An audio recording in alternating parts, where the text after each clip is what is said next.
4:31. We will begin. Good afternoon, shalom, and welcome to our Go Read It book talks, brought to you by the Contra Costa JCC and its Under One Tent program, Congregation B'nai Shalom, and the Jewish Book Council, in partnership with Diablo Valley Hadassah and Congregation B'nai Tikva. I want to thank all our sponsors for joining with the JCC on our author events. Before I introduce this afternoon's speaker, which is, of course, on the book, Why Do Jewish, with Zack Bodner. A little bit about one book we just had last week. We recorded it, and I hope, Zack, we can record your talk with your permission. This book is written by, I don't know what, I lost about what generation is what generation. So I'm somewhere in the baby boomer, but Samantha has written a book about the impact of the surge of anti-Semitism on the generations who are in high school and college and young adults. And I think that includes Generation Z and some other ones. I'm not even sure what they're called, but she's a very, very good speaker, a very, very lucid writer. And it's recorded on underonetent.org.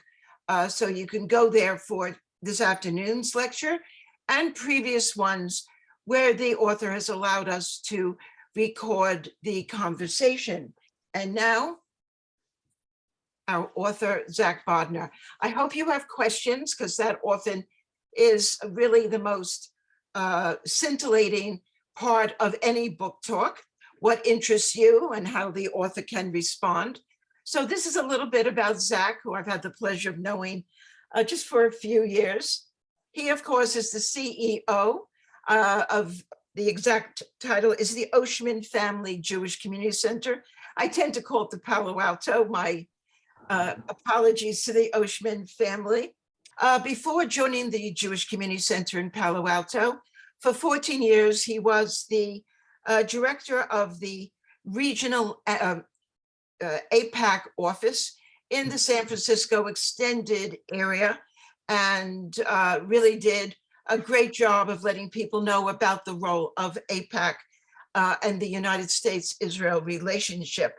And I know Israel is part of your book, and I know people will have questions, considering just in 2 days there will be a major election in Israel. So feel free not only to talk about the Jewish religion, but of course, part of being part of the Jewish peoplehood, the people of Israel. He has a BA degree from Yale University and a master's degree from the Claremont Graduate University. He has sat and still sits on many boards, lives in the Silicon Valley, and it is a great pleasure to welcome Zack on his book, Why Do Jewish? Zack, let us know. Excellent. Thank you so much, Reva, and for putting this together, for welcoming me here. I'm going to try to share my screen. Let me know if that worked. Are you able to see it? Is that first slide up, Reva, Claire? Oh, thank you. Excellent. All right. Well, it's great to be here with you. Reva and I had a chance to work together for many, many years, back when she was with the East Bay JCRC and Federation, and I was at APAC. So old friends, and it's great to spend time with you here in each of our new capacities, Reva, even though it's not really new for either of us. But thank you for having me, and thank you for making this a little bit later today. It's an unfortunate situation when these things happen, when there's a death in the mishpacha, in the family, in the community. And I was at a funeral earlier today, but it actually helps clarify in so many ways why we do Jewish, why this thing that so many of us care about, we spend time on, that we devote ourselves to, that we spend time on a beautiful sunny Sunday afternoon indoors on a Zoom call, because we want to learn and study and think about doing Jewish. And so thank you for inviting me to be a part of this. What I thought I would do is I'd share this PowerPoint that I put together that's based on certain elements of the book. And then we'll have a conversation. A lot of the ideas in the book are provocative. I kind of throw out these verbal hand grenades. I hope that they will explode a little bit and get some of you going. And hopefully some of you will agree, some of you will disagree, and we'll hopefully have a great conversation, a little bit of back and forth. How's that sound? Sound good? We'll have 15, 20 minutes of my presentation. Then as long as you want to go back and forth, questions, conversation. Yes, so as you can see, the title of the book is Why Do Jewish? Let me see if I can advance my slides and make sure that, even though I am in Palo Alto, as Riva said, in the heart of Silicon Valley, the tech doesn't always work. How's that? Is that working, Claire, Riva? You can see that first slide of the book cover? Okay, good. So look, at the end of the day, I have a question for everybody. Like, do you know people in your world, maybe it's you, maybe it's your kids or grandkids or friends, who knew at one point that living a Jewish life was meaningful, it was somehow relevant, but has somehow become a little less so? Is that a real possibility for people in your world? Are there folks that you know that are like that? I know for me, I was surrounded by people like that. There were so many families that were coming to our JCC preschool, for example, and they loved being a part of the Shabbats that we would have on Friday afternoons. They would bring Shabbat into their own lives, and then they would kind of rush off. Their kids would go off to school. They'd get a little bit older. They wouldn't have time for it anymore. And people are searching for ways to incorporate their Jewish life again and make Jewish life meaningful and relevant and joyful. And for me, that's what it's all about. For me, it's bringing back that joy and relevance to me. I like to joke that when I leave Tahoe after a nice vacation in the snow, I hang up my big snowy coat because it becomes irrelevant. I don't need my big snowy coat down here in Silicon Valley anymore. So people are going to hang the things up in their lives if they become irrelevant, if they don't have a use for them anymore. And too many people in this next generation are seeing their Jewishness that way. So we have to be able to answer for them the question, why? Why do Jewish? That's the central question. That's the heart of the matter. Why is this thing that we care so much about, that we're spending our sunny Sunday afternoon here on a Zoom call? We have to be able to answer that question for ourselves first, and then help our loved ones in our community be able to answer that question, whether it's our kids, our grandkids, our neighbors, our friends. Why? And for me, it's much more about the doing. It is the why do Jewish, as opposed to why be Jewish. First of all, there are four books already out there with the title Why Be Jewish. There were none with the title Why Do. But really, even more so than that, it's really about the doing for me. It's about the tachlis. You know this idea of tachlis? You know this word? It's a Yiddish word, which means getting down to business, getting down to brass tacks. It's the doing that matters most. Frankly, for me, it doesn't matter who your mother was. It doesn't matter if you went through a conversion, what type of conversion, didn't go through a conversion. If you're living a Jewish life, if you're doing the Jewish, that's what matters. That's what can bring meaning into your life. And for me, this question started when I was young. I've always been a seeker. I've always been wondering why. And I can remember quite vividly the story that comes to mind. I'll tell you a story. I was in high school. I grew up in a town called Claremont in Southern California, just outside of LA. Some of you may have heard of it, where the Claremont colleges are. And despite it being a college town, there weren't that many Jews there. We had to go to a neighboring town to go to services. I was one of those H2O Jews. Have you heard this term, H2O, high holidays only? So we were high holidays only Jews. We only went twice a year, but we were very culturally Jewish in our home. My parents were big Zionists. They led the first international BBYO team tour to Israel. We did Shabbat dinners in our home every Friday night. And so I knew who I was. The Jewishness was a part of my growing up. But one of my closest friends, who was also Jewish, was kind of barely Jewish, if you're judging by observance, if you're judging by sticking to any of the cultural or ritualistic notions of what it means to be or do Jewish. I remember this one Yom Kippur that he came home. We came home from Yom Kippur services, and he made himself a ham and cheese sandwich. Okay, I kid you not. Like, he made himself a ham and cheese sandwich on Yom Kippur. But so what? Like, you know what? I have my own versions of kashrut that people will look at me and be like, that's crazy, right? Like, we keep kosher in the home, kind of. Not strictly kosher, but there's no treif. But somehow outside the house, like, the shellfish becomes kosher in my mind. We call it Pacific Northwest kosher. No pork, but shellfish is like, we all draw our lines where we draw our lines. I would never say that I'm halachically kosher. I would never try to say I'm halachically shomer Shabbos. But I knew who I was. And when my friend came home one day, the same friend who made himself a ham and cheese sandwich, and he came home with a non-Jewish girlfriend, and his father ripped into him. I mean, ripped into him. I was like, whoa, where's this coming from? This is so hypocritical. How could this father care so much about his son passing on his Jewishness, dating a Jewish girl? Because remember, this was just dating. We were just high school kids. But yet not even share with his kid why it mattered. Like, his kid couldn't answer the question why. If this was somebody that was coming home and having a ham and cheese sandwich on Yom Kippur, clearly the Jewishness didn't matter that much to the family, which is fine. But then how could you expect your son to not date Jewishly? In my mind, that was a big question mark. And so I've always kind of been wondering why does this thing matter so much to my parents and my grandparents? Why did it matter to me? And I've been a seeker. I spent time studying in an Orthodox yeshiva in Jerusalem. I've spent time studying Buddhist meditation. I got my graduate degree in philosophy of religion and theology. I've been a seeker. I've been trying to understand the answer to this question of why. And for me, it's because it provides the answer to the meaning of life. It provides fun. It provides structure. It provides a connection to the past through my heritage, but also the connection to the future. There's so many reasons why I do Jewish. And I wanted to be able to understand that. It's kind of like the reason why I researched and wrote the book. It's to be able to answer that why for myself, so I could help pass it on to my kids and my community. And I want to encourage all of you to do a little bit of seeking, do a little bit of questioning and asking, and help yourselves understand the answer to that question of why for you. In the book, I lay out a few reasons. They might resonate with you, they might not, but each of us has to be able to answer that for ourselves, right? The old reason why people would be attached to their Jewishness, or as Riva said, we could talk a little bit about Israel being attached to Israel. The old reasons of, Israel's our insurance policy, or because of the Holocaust, it's not going to resonate so much with this young generation. It still resonates with me. It still resonates with my parents and grandparents, but for this next generation, it's not so resonant. So we have to be able to answer the question of why in each generation and make it relevant. But it's unique and it's special, and it should be catered to each of us individually. But once you get through that answer of why, then we have to actually go to the question of what is Jewish? And for many of us, we think of Jewish as a religion. For some, is it a nationality? It's kind of a multiple choice question. Is it a moral code? Is it a culture? What is it? Well, for me, it's all of the above, which is why I choose to call it a people. We're a people, and Judaism is kind of a peoplehood because it includes all of these elements.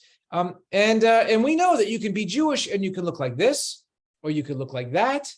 You could look like this, you can look like that, right? We know that to be Jewish no longer means, from an Ashkenazi-centric point of view, that, our grandparents used to speak Yiddish and we used to live in the shtetl and, you used to dress a certain way.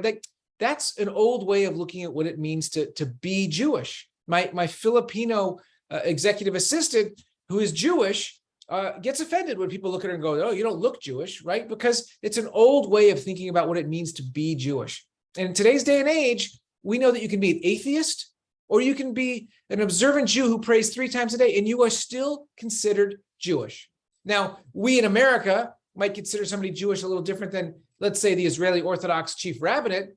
But if somebody who was born of a Jewish mother and didn't practice Judaism at all, didn't keep kosher, didn't keep Shabbat, didn't keep Passover, they would still be considered Jewish by everyone in a position of Jewish authority today.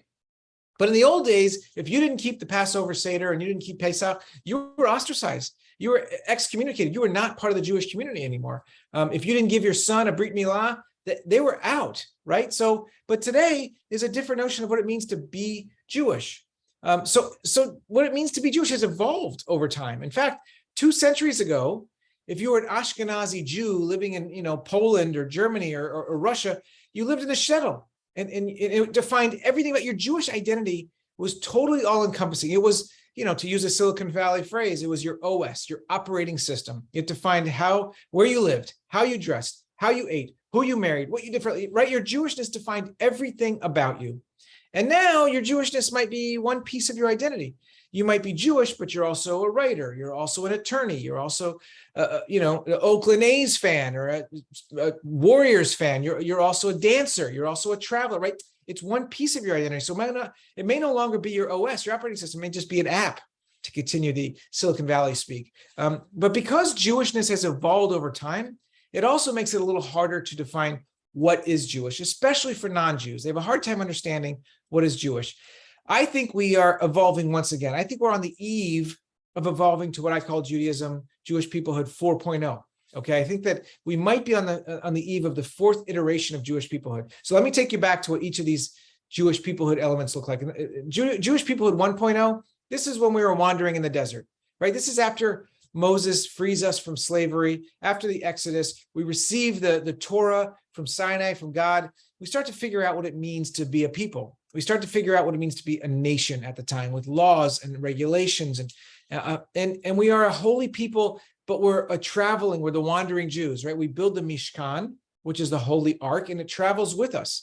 And the manna keeps us alive. You know the story. For 40 years, we're wandering, and we're really defining ourselves as a people. We wind up back in the Holy Land, and that's the beginning of Jewish peoplehood 2.0, right? We build the Holy Temple, and it seems like our Jewishness shifts a little bit from being a nation to being a little bit more of a religion. There's a high priesthood, right? There's animal sacrifice. There's the Holy Temple. You're supposed to make pilgrimage 3 times a year to Jerusalem. And so it starts to look more like a religion. And then the temple's destroyed, the second temple is built, and the second temple's destroyed. And the rabbis say, okay, how are we going to keep this thing together? How are we going to maintain this Jewishness with no temple, with no more animal sacrifice, with no more high priesthood? Well, that's the beginning of Jewish peoplehood 3.0. The year 70 CE, when the second temple is destroyed, till about today, we are still practicing for 2,000 years. This is the Judaism that we're practicing. Jewish peoplehood 3.0, where the rabbis replaced the priests, the high priests, prayer replaced animal sacrifice, synagogues replaced the Holy Temple. And this is the Jewish peoplehood that we've had for the last 2,000 years. But what I think has happened over the last couple hundred years, as I started to say, is that, pretty much, and I'm not going to put a hard and fast kind of flag in the ground as it started, but I think around the time of the Enlightenment, the Haskalah, is when there started to be cracks in the worldview, the Weltanschauung, right? When Jews started to say, are we a nationality, a religion, are we a people? I can be Jewish, but I can also be a scientist. I can also be a philosopher. I can, that's when the Reform Judaism started to take on kind of different trappings of like, all right, we're going to meet on Sundays, and we're going to have a choir, and we're going to start to look a little bit different than Orthodox Judaism. And so for the last 200 years or so, we've been on the eve of Jewish peoplehood 4.0. We've been evolving, and it may continue to evolve, or we may continue to be in this in-between stage. But I think that we're in this interesting moment where there are what I call 5 meta trends that have brought us to this moment in time. So let me tell you quickly what I think these 5 meta trends are that have brought us to this very moment where we could be on the eve of a new OS, a new operating system. First, it's the dropping institutional affiliation, right? This is, according to all the studies out there, the latest Pew study has shown dropping institutional affiliation for synagogues, for federations, for major institutions.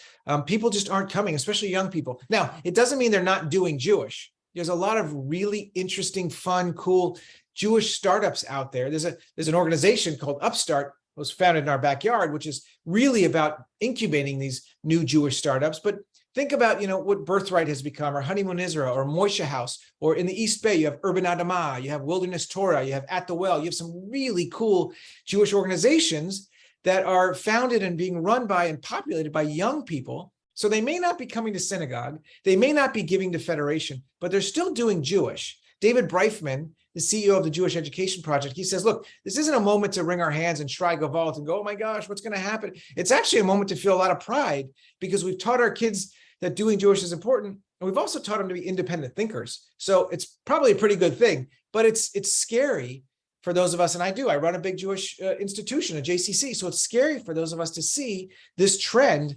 But I think we have to embrace it and recognize that what it means for the future, we may not know, but we have to come up with ways to address it, because it's one of the big meta trends. The second meta trend is shifting ethnography, right? As I mentioned before, my Filipino assistant doesn't look Jewish according to what somebody would have said 100 years ago. I'll tell you another story. We have a woman on our board of directors who's Japanese. She did not convert to Judaism. She married a guy who's Jewish. He just happens to have been born to Jewish parents. She's the one who does the Jewish in the family. She likes to call herself the Jewish shiksa. She's on our board of directors. She makes a great Shabbat dinner. She's leading our trip to Israel next summer. She just had her son bar mitzvah at the JCC. And she considers herself part of our mishpacha, right? Like, we know African-American Jews and Indian Jews and Asian Jews exist. Plus, with all the intermarriage that's happening, we have to find a way to make intermarriage a +1, not a -1. We have to find ways of making this additive to our heritage and not worrying so much that it's going to change things forever. There are reasons to worry, but there are also reasons to celebrate. And we have to find a way, if we care about this thing called Jewish, we have to find ways to embrace this meta trend and see what it means for the future, right? I don't know what it's going to look like, but I have some ideas and I love to play with it. I know it's a lot different. When I was growing up, you were either Ashkenazi or you're Sephardi, right? Like, and now I realize that there's so many other ways to look and be Jewish. It's not just, Yiddish, there's Ladino, and there's just so many other foods, right? I married a Sephardic girl. And I have to tell you that if any of you have ever had Sephardic charoset, you'll know that Sephardic charoset is a lot better than Ashkenazi charoset. That's, there's so many ways to mix and match our ethnography. So that's the second major trend that's happening in Jewish life today. The third is something that Riva mentioned. It's about the fact that we live in this historic moment in time.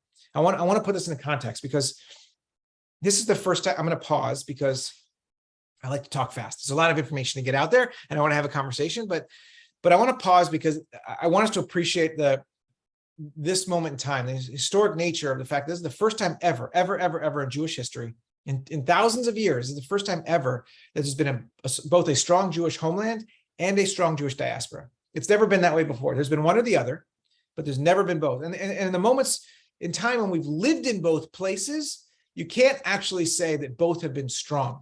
But today, both are strong. Both of these centers of Jewish life are creating incredible things for the future of Jewish life. That we are both contributing creatively to the spiritual life Jewishly, and we have to find a new way to engage with each other. Right now, our whole relationship is, by and large, built on the areas where we disagree with each other. Right? American Jewry is, we're wagging our fingers at Israelis saying, you need to figure it out with the chief rabbinate for all of us non-Orthodox Jews, and you need to figure it out with the Palestinians. And we're basically wagging our fingers at them over the two areas where we have disagreement, the Palestinians and the chief rabbinate, where there's so much more that we can be building a relationship on. And meanwhile, Israelis are looking at us going, you're not even going to be Jewish in a generation because of assimilation and intermarriage and anti-Semitism, right? So we have to find a new way to relate to each other. And this changing relationship is going to build the next 50 years of Jewish peoplehood and Jewish life in the world. The fourth meta trend is what I call a broadened search for meaning and belonging. Right? Back in the day, people would find their connection and they would find their sense of purpose through the synagogue or the mosque or the church. That's where people found their people. But today, people are finding it on the hiking trail. People finding it in a spin class. People finding it in a CrossFit class. They're finding it in a book club, right? People are finding ways to connect with others in ways that are really meaningful outside of the traditional routes, which is awesome. It's great, but we have to find ways to adapt to that. The institutionalized traditional Jewish community is a little uncomfortable with that, but we have to recognize that people aren't going to find their chevra necessarily through their Jewish community. I was talking to a friend recently about this Z3 initiative that we have that we could talk a little bit about, an effort to kind of reimagine Israel diaspora relations. And he's like, look, I have a lot less in common with Jews, especially those who care so much about Israel. I have much more in common with the friends I work with who are Warriors fans. We have Warriors season tickets. We go all the time. That's where I find my chevra. That's where I find my group of my peeps. And who's going to argue with that? That's where he's found his group. So we in the Jewish community have to find ways to make Jewish life meaningful, relevant, and joyful, and help people have connections outside of traditional Jewish spaces, because that's where people are finding it. And the last meta trend is the advances in science and technology that are happening so fast that it's making our heads spin. I mean, I know you all know about the Shabbat elevators. Have you heard of the Shabbos elevator, where in Israel, if you on Shabbat and you want to travel, you're staying in a hotel which has 10 floors, they turn the elevator to a Shabbos elevator, which means it's automatically going and it stops on every other floor. So you don't have to push any buttons. So if you're not pushing a button, you're not creating a circuit, you're not creating the electricity, you're not creating fire, you're not breaking Shabbat. That's called a Shabbos elevator, right? They have now Shabbos ovens that you can set them to go on and off at certain times. Can you imagine when the self-driving car allows you to program to drive on Shabbat? Maybe you're driving to shul, maybe you're not, but that's right around the corner. And what are the rabbis going to say about that? The rabbis are already debating whether or not if you make bacon from a cloned pig, if it's kosher, because that pig may not have a soul. Right. And some of these are Orthodox rabbis, by the way, who are debating whether or not bacon from a cloned pig could be kosher or not. Imagine when you can wear these virtual reality goggles and stand at the base of Sinai for revelation or experience a pogrom. I'll just tell you another quick story. My father of blessed memory passed away 8 years ago. And when he passed away, my brother, who lives in Colorado, he and I wanted to say Kaddish together. This was back before Zoom, but we wanted to Skype and say Kaddish together. And the rabbi's like, you can't do that. You got to be in the same room together. Fast forward to 2020, when my son was supposed to have his bar mitzvah in May of 2020, and there's the global COVID pandemic and international lockdowns. And we have to decide, are we going to do a Zoom bar mitzvah for my son or kind of postpone it? Well, we decided to have a Zoom bar mitzvah. And that was okay with some rabbis, not okay with others at the time. But by the time we had high holiday services in the fall of 2020, everyone was doing services online, right? I mean, this is how technology changes overnight. Overnight, things are changing. We're sitting here today, right now, having a book talk on Zoom. That never would have been something that we would have done 2 years ago. So the advances in science and technology are going to change the way we do Jewish for the next 100 years in ways that I can't even begin to think about. Because my mind can also take this to very, very dark places, by the way. Not all of it is positive. A lot of it is positive. But, you know, I can already see, like, you know, these DNA testing kits, like 23andMe and Ancestry.com, you know, where for me, I took one of these things and it says I'm 98% Ashkenazi. Have you done this? Check these out. They will tell you your roots, right? Imagine in 5-10 years when they find, now it can determine the Jewish gene, where, you know, there is a Jewish gene all of a sudden. Imagine what that's going to look like, where you can see eugenics going down a very dark path. You can see where, you know, perhaps the chief rabbis of Israel say, well, you have to have this gene for us. Like, I could see this going to a very, very dark place as well. So not all of these meta trends could be very positive. Some of them can be, but we have a lot of work to do to try to figure out what it's going to mean and how to adapt to them. That's the what. Let me end with one final slide, Riva, on the how. We talked about the why do Jewish. We talked about the what is Jewish. And now I have one last slide on why do Jewish, because at the end of the day, the how to do Jewish. And at the end of the day, as you heard me say, it's all about the doing for me, and this word tachlis that I love. So I've taken the word tachlis and I've turned it into an acronym. I've taken 7 elements that I see as key to our Jewish identities, and I've lined them up with the doing of the Jewish. And I believe if you live a Jewish life, a meaningful life, by doing some of these, it doesn't even have to be all of these, but by picking some of these elements of living Jewishly, you can live a meaningful life through Jewish values. So first you have the T, which is Tikkun Olam. And Tikkun Olam, as we know, is repairing the world.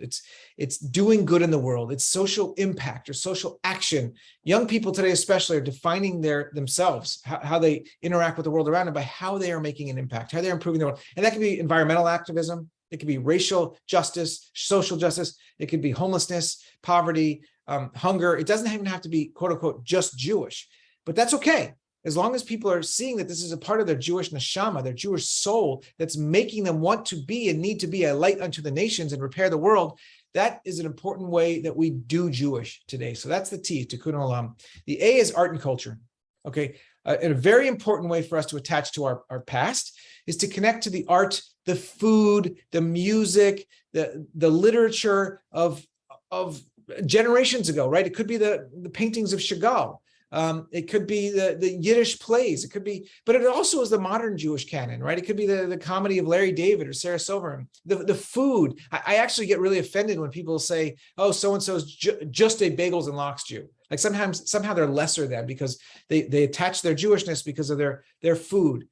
This is a really important portal of entry for people to stay connected to their Jewishness. It's a very easy portal of entry. It's a very low bar. A lot of young people get super excited when they see Jewish sports stars, like some Jews on baseball teams that make it into the World Series, or other Jews become Nobel laureates, right? That's part of the art and culture and the connectedness. So let's not poo-poo art and culture as a very easy portal of entry for people to stay connected. That's a really easy way to identify Jewishly. The C is about community, right? We are about doing things together. God says in the Torah, it's not good for humans to be alone. Right? We need other people. It's very hard to dance the hora by yourself. It's very hard to pray in a minyan by yourself. We need community. We're good at community. Community is the middle name of Jewish community centers. We bring ourselves together in ways that add meaning to our lives. The H is for holidays and rituals. And Toby, I see you've got your hand up, but just give me a couple of seconds here to finish up this slide, and I'll call on you first. The holidays and rituals, it's a really important way of marking time. It's a really important way of making the profane everyday moments sacred. Jews do this well. We do this with an annual cycle, and we do this with a life cycle as well, right? We just came off of the high holidays. We just came off of Sukkot. We just came off of Simchas Torah, Shmini Shavuos. these are important holidays for marking time and bringing meaning to our lives. And I encourage people to branch out and to try new ones and make them relevant for their lives today. You don't have to start with, the fast of Gedalia. You could start with Sukkot and help make it relevant for today. We know that it was about the time when we were wandering in the desert and we set up these temporary dwellings.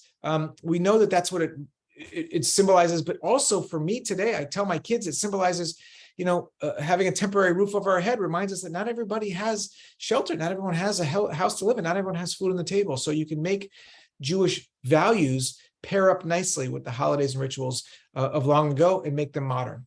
The L is for learning. We are the people of the book, right? Learning that this is where Torah fits in. This is where Talmud fits in. This is where Kabbalah fits in. This is where the modern Jewish canon, the studying of the stories of Shalom Aleichem, the speeches of Golda Meir, whomever it may be. We have to learn in this era where fewer and fewer people are associating with these Jewish institutions, and DIY, do-it-yourself Judaism is going to rule the day. We have to have knowledge. We have to have learned a little bit so we know what we're doing. The I is for Israel. As we've talked a little bit about, Israel is an important part of our Jewish soul. We have to have a real, meaningful, multi-layered relationship with Israel. Half the Jewish world now lives in Israel. And for those in the Bay Area in particular, in the East Bay, that have kind of a complicated relationship with Israel because of its politics or its religion, we have to find ways to dig deeper and have a multi-layered relationship with Israel, just as we do with our own country.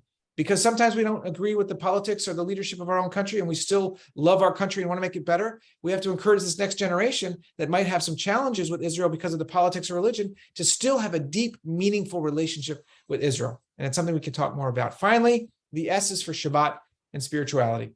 I think that Shabbat is the single greatest invention the Jews have given to all of mankind. This idea of unplugging, this idea of the Sabbath, this idea of taking a break, this idea of making time holy as opposed to space.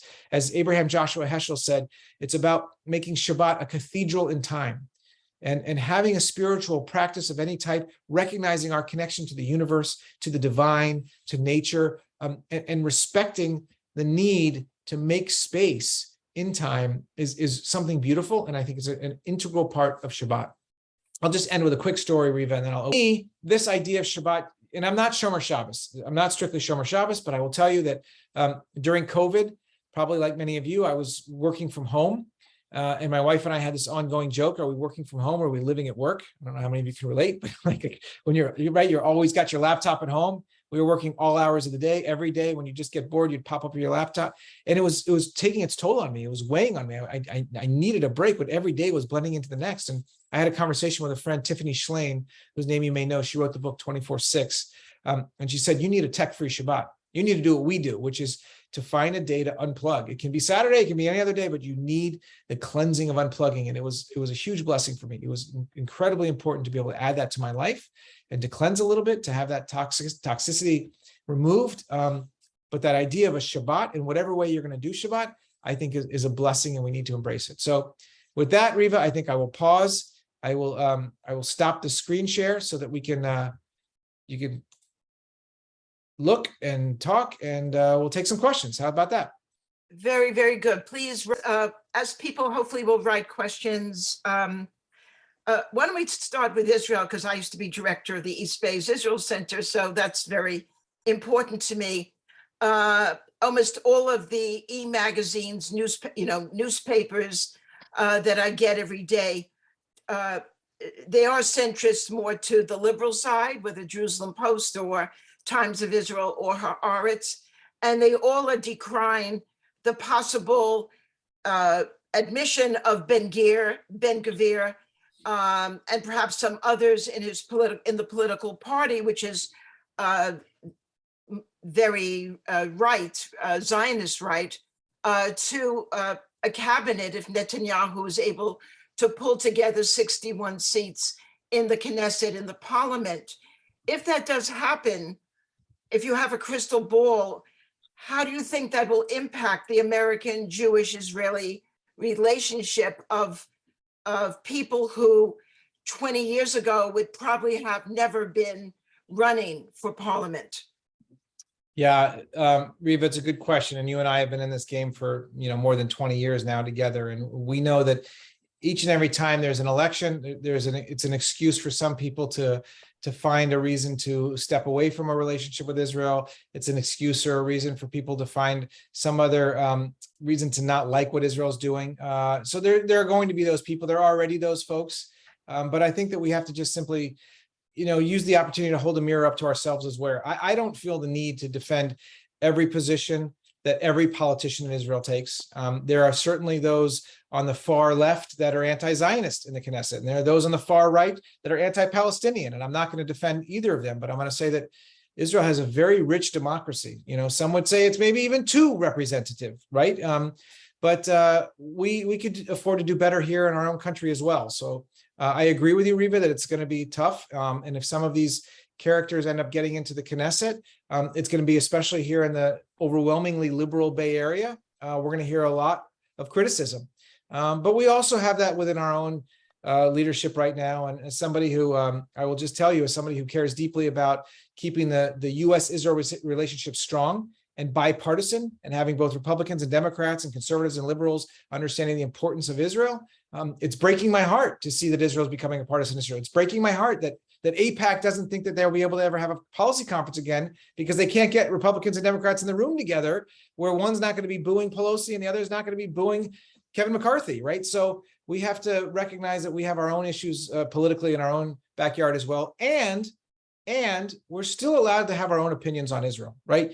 By having a deep, meaningful, rich, multi-layered relationship with Israel, Riva, as you and I do have, we know it's beautiful and it's amazing and it's doing great things for the future of the Jewish world. And we can't agree with everything. There's not everything that they do that we love, but that's okay.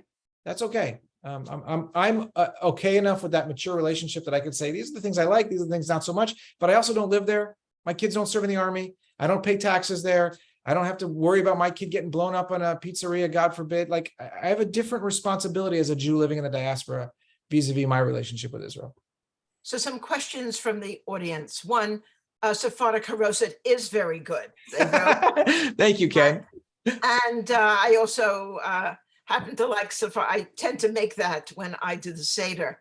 They explained that perhaps a Caucasian face in the diversity of Jews would be welcome. And how do you make doing Jewish distinct from being a good moral person? In other words, I have a dear friend who taught at a day school, who kept kosher, from New York City, moved here. She had 3 kids. All 3 are great moral people involved in Tikkun Olam, but not through Jewish vehicles. Yep. This is and so how do you say, yes, you could do Tikkun Olam, you could be an environmentalist, whatever, but where is the Jewish, we'll say, flavor or aspect or, No, this is the question. I think that this is one of the questions, but Ken, I'm really glad you brought this question up, because I think this is also the question that parents have a really hard time addressing when they have a child that comes home in love with a partner who's not Jewish. And they're like, but they're such a great person. They have a great heart. I'm in love with them. They're in love with me. They do great deeds. They give philanthropically. Every weekend they're out volunteering, helping, right? Like, so you're right to ask this question about how is that make them somehow different? Well, okay. So for me, it's about making sure that that's not the only piece of our Jewish identity. Okay, Tikkun Olam is important, but it's not the only piece. The way that we can make doing Jewish distinct from being a good moral person is to add some other of those elements, to add some of the other holidays and rituals, right? To add some of the learning the Torah, to add some Shabbat into our lives. And then you can say, well, there's also the Christian Sabbath, and that, fine, that's also good. But adding it with a Jewish flavor, making sure people know, and then making it our own. I'll paraphrase a story that I share in the book that Rabbi Jonathan Sachs of blessed memory, who I'm a big fan of, has this book called The Art. I think it's called The Art and the Scroll. And he gives this example. He says, imagine you're in the world's largest library, and this library has all of the world's ancient wisdom traditions in it. And you can look up and pull any book off the shelf. And all the books have these incredible answers to life's biggest questions. And you could pick it, and you could read it, and you could start following this wisdom tradition that gives your life meaning. And all of a sudden you look up on the shelf and you see a book that has your family's name on it. Your last name is on this book. And now you open it up and you see that it goes back in time to the beginning of your family story, from the time of Abraham. And as you go through it, you see that it's your story all the way up until your grandparents and your parents. And then all of a sudden you turn to the last page, it has your name at the top and it's blank. It's a page for you to write. Now that's your story, right? That's your Jewish connection to the past. So recognizing that that's what's unique about this is what's going to be additive to just doing good deeds, just making the world a better place, just engaging in tikkun olam. I think that we can't keep our Jewishness in the closet. If we're engaging in acts of tikkun olam that are not quote unquote Jewish, by working with Jewish Family and Children's Services or Israel Aid, we have to let people know that we're doing this because of our Jewish soul, which is guiding us, and we have to add some other elements of tachlis to it as well. Nick, thank you. Next question, and of course, a lot of us have been reading about was it 6 or 9 groups at UC Berkeley Law School, and that has been in the news, who decided you couldn't be a speaker for these particular groups if you were pro-Zionist or pro-Israel, etc. But this question deals a little bit with that. How can we direct people's anger about the issue of Palestine-Israel to avoid criticism on high school and college campuses? Well, I don't think it's about avoiding criticism. I think that, if I just saw this play last night, actually, in San Francisco called Indecent. I don't know how many have seen this or heard of this, but it's co-produced by the Yiddish Theater. And it tells the story of a play by Shalom Ash, who that was ultimately, censored because he portrayed a lesbian relationship between these two women. And he was a Jewish author, and it was also, the women were Jewish, and the father of one of the women ran a brothel. And so the organized Jewish community at the time was despairing that they were expressing or exposing this side of our Jewishness, right? Like, how dare you, to the general public, to the goyim, not show that Jews are only upstanding, smart individuals, right? Like, and this author was like, look, I'm just an author. This could have very well happened in a non-Jewish community too, but I'm telling the story. So it makes me think of this notion of what responsibility do we have to just make sure that our stories, whether it's the Israel story or any other part of our Jewish story, just tells the good story. And we try to kind of whitewash all the other stuff. And I think what we're seeing is that when we've done this, and again, Reva and I have been in this game for a long, long time, and we've seen that when Israel educators try to sweep under the rug all the bad stuff that's happening in Israel, it backfires, right? When the kids are old enough to actually see, whoa, I'm not so sure I like what Israel's doing on this. They think that we pulled the wool over their eyes. They think, shame on you, my Jewish parents and my Jewish day school educators. You didn't tell me that Israel's doing all this. So then they don't trust us when they get to high school and college, and their friends are like, did you know Israel's doing this? So I think we have to be very open and candid with all of Israel's beauty and greatness, as well as their challenges. And sometimes that leads to critiques. Sometimes that leads to criticism, but that's okay. We should be all right with that. Just like, whether you love Trump or you love Biden, or you hate Trump or you hate Biden, like, you're going to have something to say about our president, right? You are going to have something to say. Would you censor that because you don't want your kid to think that you don't love America? No, you'd have an honest conversation about, like, these are the challenges I'm having. We need to be able to do that with our kids so that when they get to campus, they're not totally surprised by what's really going on in Israel. And then they can direct not their anger and frustration, but their love of Israel to become what I call a witness. There's a guy named Tal Becker who works for the Shalom Hartman Institute, and he's brilliant. And he says, Israel doesn't need more, what does he say? We talk about advocates, okay? The old model was Israel advocacy. And he says that's an old model. Israel doesn't need more advocates. Israel needs more character witnesses, right? So if you turn somebody into somebody who just loves Israel, despite their flaws, and is just happy to talk about it, as opposed to, like, I'm always going to defend everything Israel does, even if I have a little bit of utziness myself about it. I think it's a different direction these days, moving away from the old Hasbara model of we have to explain away everything Israel does to, like, let's have an honest conversation. And it doesn't always feel good. It hurts sometimes, but it'll create a real relationship for our kids with Israel. And they will no longer feel like we've pulled the wool over their eyes. They'll get it. They will get it. And my kids right now are living examples of that. They're huge Zionists. My oldest just graduated high school. She's spending her year in Israel. And she's growing up in this liberal Bay Area environment, and she knows how Israel is amazing and does incredible things, but she also knows that Israel has some issues, some stuff they have to work through. Thank you. Question about the Ukraine. Okay, question. How many Jews do you believe are living in Ukraine? How do they do Jewish? And are they religious or observant, secular, not connecting, whatever? Great question. I actually don't know how many Jews are living in the Ukraine right now. But I do have relationships with my colleagues who run the JCCs in the Ukraine, who are heroes because they have chosen to stay back. Even though they themselves could have gotten out, they feel like their people there, their communities, many of them older, cannot get out. And so they have to be there to take care of them. These old Jews who have nowhere to go, no money, no way out. Some of these leaders of the Jewish communities there are staying back to help them. And they're heroes. And their Jewish identity is sometimes secular, sometimes religious. There are a majority of folks who are more secular, more what they call cultural Jews, right?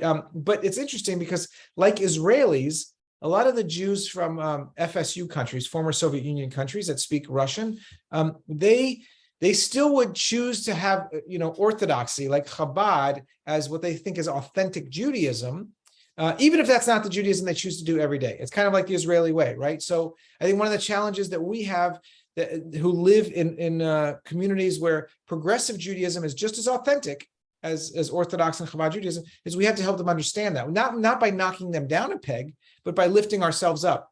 But the Ukrainian Jewish community here's what I will say. I think that this is a moment of opportunity right now, because what I would say vis-a-vis the Israel conversation is I would point to our brothers and sisters in the Ukraine and say, just as we're reaching our arms out to help them, and we could care less whether they're observant or secular, whether they're capitalists or communists, we are embracing them. And we're seeing them as part of our family, part of our mishpacha, and we're just embracing them as one of us.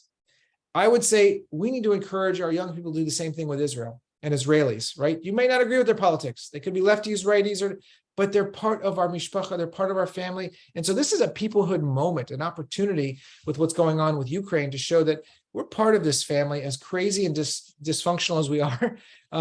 Let's think about the Ukraine moment to make it much more of a peoplehood moment. So I know I didn't exactly answer your question, but partly it's because I don't know, Sandy. I think we can Google how many Jews are still in the Ukraine, but I also think that there's opportunities to learn from it.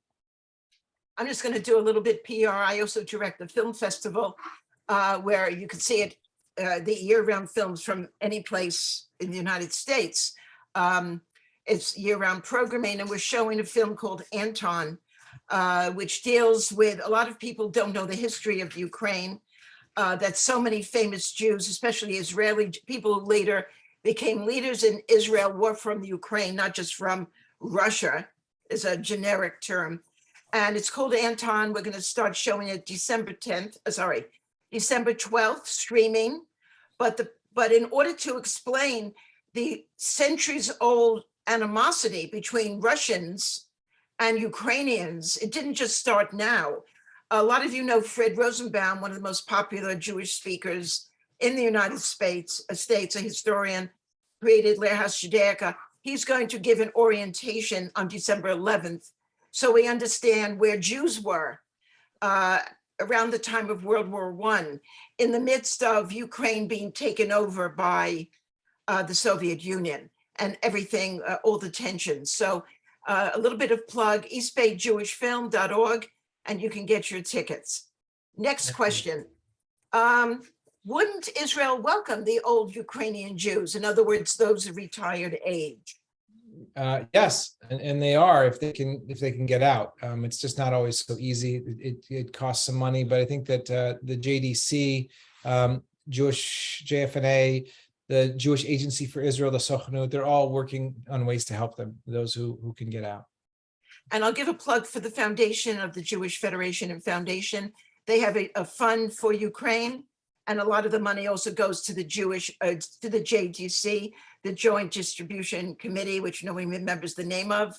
The JDC is a wonderful organization and is really, it's sort of like the 911 for the Jewish people.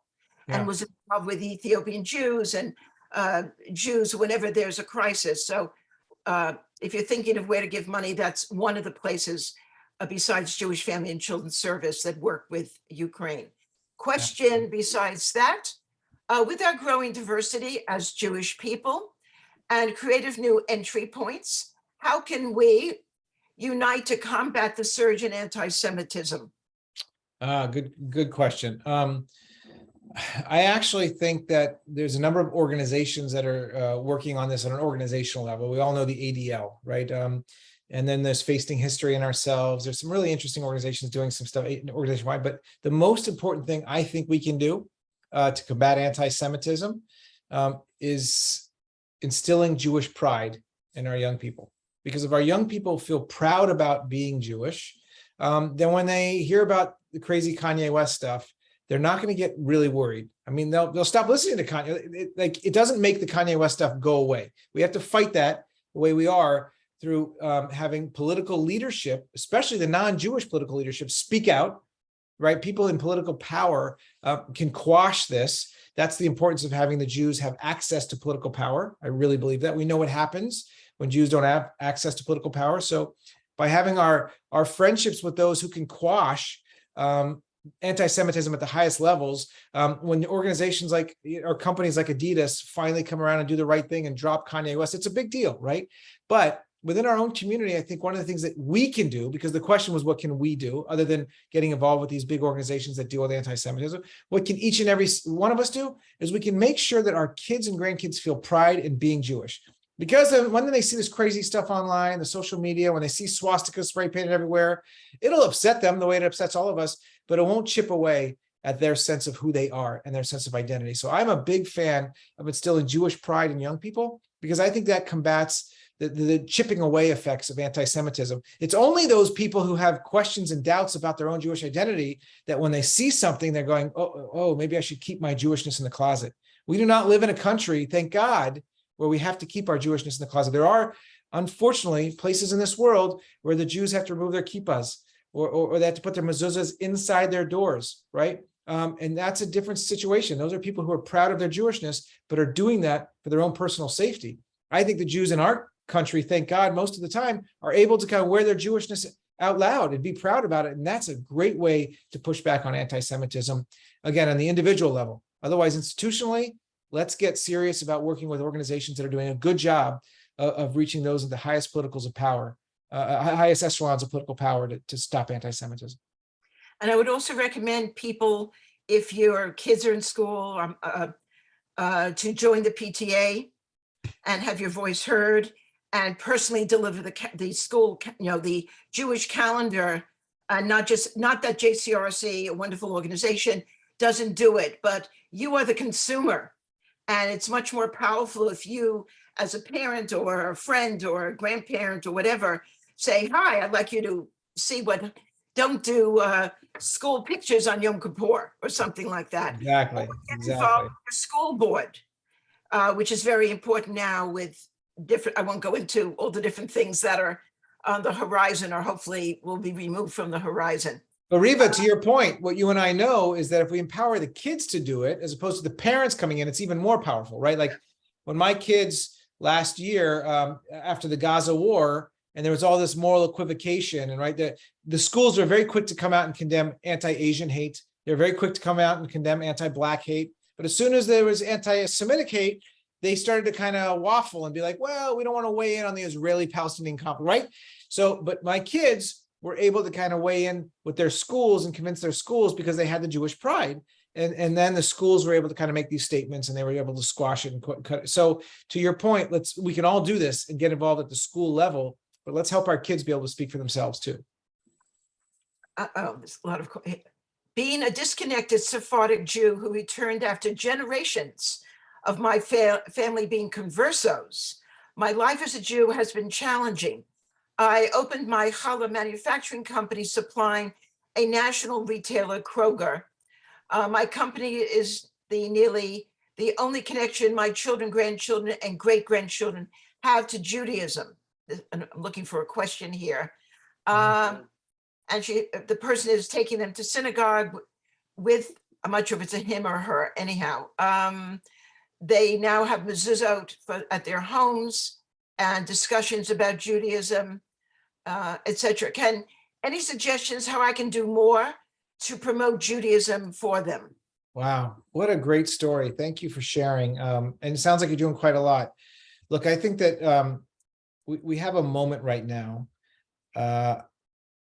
What's happened over the last 2 years with COVID has changed all of our lives. And I think what we're seeing is that people are very, very lonely. We're seeing a lot of mental illness. We're seeing a lot of depression, anxiety.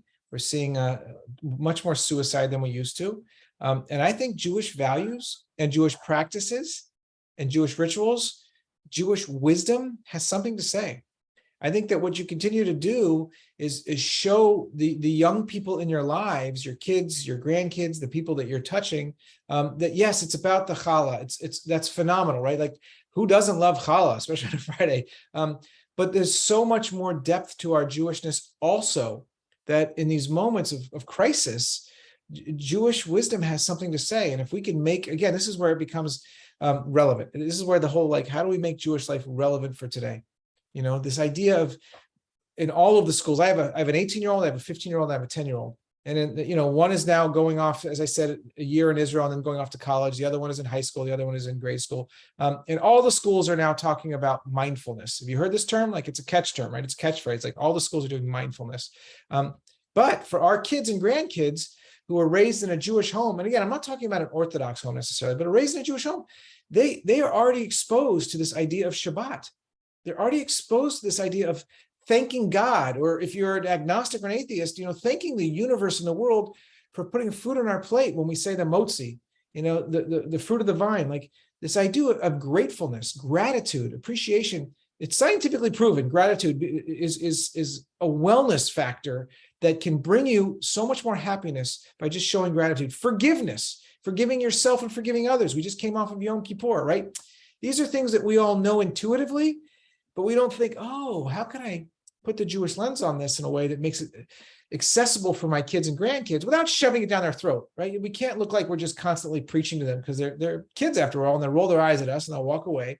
But I think in this COVID moment, Judaism has something really important to say to our young people, and I would capitalize on that. And just because it is Halloween tomorrow, a lot of young people do not know that there is not only Jews in the Torah who use magic, and there's good magic and bad magic in the Torah, but also our Jewish literature is filled with demons and golems and dibbiks, and it just is something to amplify a little bit of Jewish culture at this time of year, rather than running away from Halloween, but to show our interest in these mythical, magical entities. Someone asked, is there room for conservatives in the diverse Jewish peoplehood world? Of course, absolutely. I think they meant politically, not religiously, but yes. Yeah. Look, I have this notion that we have never, ever agreed with ourselves or each other, ever. I mean, since Joseph's brothers threw him in the pit, like, we haven't gotten along. Esau, I mean, it's back in the day, like, it was worse than it is today. Hard to believe, I know, but, you know, there was the Sadducees and the Pharisees were killing each other. I told the story about, very briefly, the burning of the Second Temple and the destruction of Jerusalem and the diaspora beginning in 70 CE. Well, it was the Jewish zealots that wouldn't let the mainstream Jews out of the old city of Jerusalem. They said, no, you're going to stay here and fight to the death. I mean, the Sadducees and the Pharisees, the schools of Hillel and Shammai, right? The famous Hillel, he was the rabbi who was always at odds with Shammai. They couldn't even agree on how to light Hanukkah candles. You know, Hillel said light 1 and then 2 and then 3. And then Shammai said start with 8 and go down. Like, we think about, like, the founding of the state of Israel, the Haganah and the Irgun were literally killing each other over my father-in-law. He stood on the beaches of Tel Aviv. He was born in 1938 Palestine. He came from a conservative Saloniki family, from Saloniki, Sephardic family, and they were very much Irgunniks, you know, right wing. He remembers standing on the beach and watching the Haganah sink the Altalena, which was the weapons ship that the Irgun, the more right-leaning underground Jewish army, was bringing in. And the more left-leaning Jewish army, the Haganah, was like, you're not going to have. So we've never agreed. There have been conservatives and liberals all along. And in today's day and age, we're just going to have to figure out how to continue to coexist and live with each other and have the crazy Passover Seder conversations, because it's always going to be this way. It's a matter of unity, not uniformity. Think of it that way: unity, not uniformity. I think we have one more question, and I'm not sure exactly what the questioner means. The Federation needs to fund teaching systems for our high school students.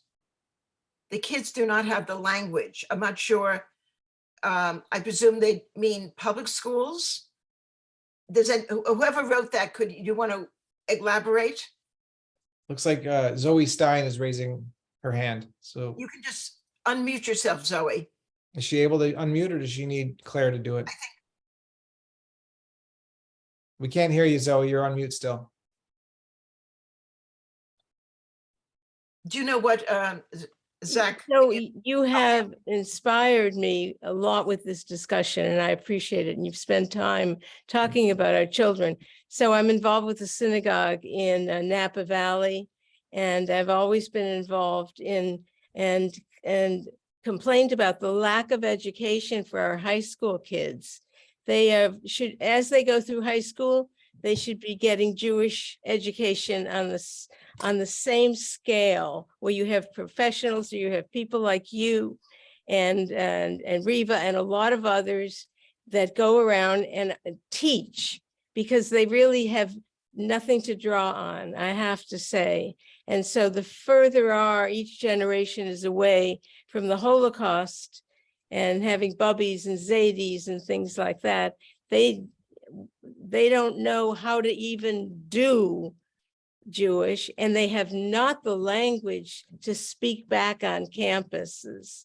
And so I know Federation, and they have a great deal of money. I've worked for them in the women's division, and I think this is the time to start hiring people to go into the synagogues, the Jewish centers, and have serious classes to teach our kids, because without our kids learning from you and from scholars, the Federation can hold on to their funds, because they won't need it as much.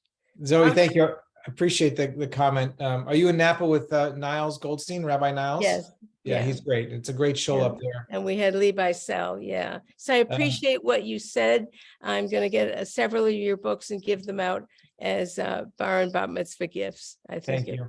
Look, I think that whether this is an effort that's Federation funded or Jim Joseph Foundation funded or Jewish Education Project, there are a number of foundations out there, Zoe, that are trying to put more money into educating our young people. And I think the question is whether or not they are going to prioritize it. The young people, right? That's the big question. They have so many things on their plate these days. Like when I was growing up, it was either Hebrew school or soccer. And I chose soccer after my bar mitzvah. Nowadays, the kids have so many choices, from computer coding and soccer, but also dance, and also and for them to choose, a Jewish education program, an after school program, means that we have to make it really compelling, really fun, really interesting, super cool. And I'll tell you one other thing, Zoe, that's been interesting about especially this neck of the woods. So the Jim Joseph Foundation funded something a few years ago. There was a teen initiative. They picked 10 cities around the country that they're going to launch a new teen initiative, and they were going to put $10 million into this. And they wanted 10 cities, and they had 9 of them that they were funding, but there was one that they had, which was the Bay Area. They really wanted the Bay Area because the Jim Joseph Foundation is here. And so all of us came together who run, JCCs and Federation, and we said, how are we going to do this? And we did all these focus groups, and we came back to the Jim Joseph Foundation with, well, here's what we discovered amongst the teens here in these focus groups, which was the teens are very proud of their Jewishness, but they want to have spaces to learn about Jewishness and bring their non-Jewish friends. They want to bring their non-Jewish friends. So they're in this moment of like, oh, I don't want to just have a only Jewish space, because then it feels like it's a little too, particularistic. And the leadership didn't even know how to deal with that. They're like, what does that mean? Because we have BBYO and we have USY and we have Nifty and we have the Sophie and we have all these really cool teen groups. We have Maccabi games. And, but like when they said, we want to bring our non-Jewish friends. So my point is, we have to just continue to make it interesting and fun and engaging so that our kids will choose it. And then you're right. So we have to then have the content that matches their excitement and energy. So it's kind of when we have camps they could go to, they don't have to do this every week. They Yeah. could meet with there's innovative ways There is. because I am very concerned they get to college and they don't have the language, I always say. Yeah. They So- don't have the language they need to speak back, and then they'll be able to talk to their non-Jewish friends. So just for the East Bay, because that's where I am, there's something called Midrashah, which the Federation started decades ago. Now it's independent. There's one in Contra Costa that meets Wednesday nights. There's one either in Oakland, Berkeley. I'm not sure when it meets, but What's it called again, please? it meets in Walnut Creek at a synagogue at B'nai Tikva. And you can always email me if you want to know more. I could connect you. I used to teach there. And it's from 8th grade through 12th. There are retreats, which is a lot of social aspect, which is very important. And I know in the Contra Costa, Temple Isaiah has a very successful teen school, Right. which is also very social. So, talk to your rabbi and maybe there's something that they could get a van and drive to Walnut Creek or something. I don't know. But yes, It takes a leader like you people who lead in the center and various things. It does. It needs to have some top heavy ideas. And because all three of my kids were confirmed, bar mitzvah, and then confirmation, Burlingame at the synagogue, and they all went to Israel, all of them with hundreds and hundreds of other students. And it was amazing. That started it, and they've been back many times since. The rest is history. and go to Israel, whether it's for you're 16 years old, or whether it's with your day school, or whether it's like Zach's daughter, a year. And there are also volunteer programs which are available to young adults. Right. There are a lot of opportunities, and my living in Israel for almost 4 years changed me, and you just have to be supportive, and I wish you the best. Zach, it's getting late, so I want to thank you for a very thoughtful, in-depth discussion, one of the most thoughtful ones, book talks we've had about our future. And I love the expression peoplehood, so I'm glad you put it in your book, because that's what you and I both agree with, that we are a people, and there's a responsibility to Jewish peoplehood, as well as to the more universal. Everyone, wishing you health and safety and a lot of great books. And every synagogue library should have Why Do Jewish? As you may know, Jewish Book Council authors do this from the generosity of their hearts and spirits. So buying a book certainly is a very nice thank you. And this is an important book for many, Very important. not just those several dozen who are here, but for your friends as well. Thank you, Zach, again. Thank you, Reva. Next talk is on the 15th with a book about Jews during the Crusades. Be well and go read a book. Bye. Patriot, thank you. Bye.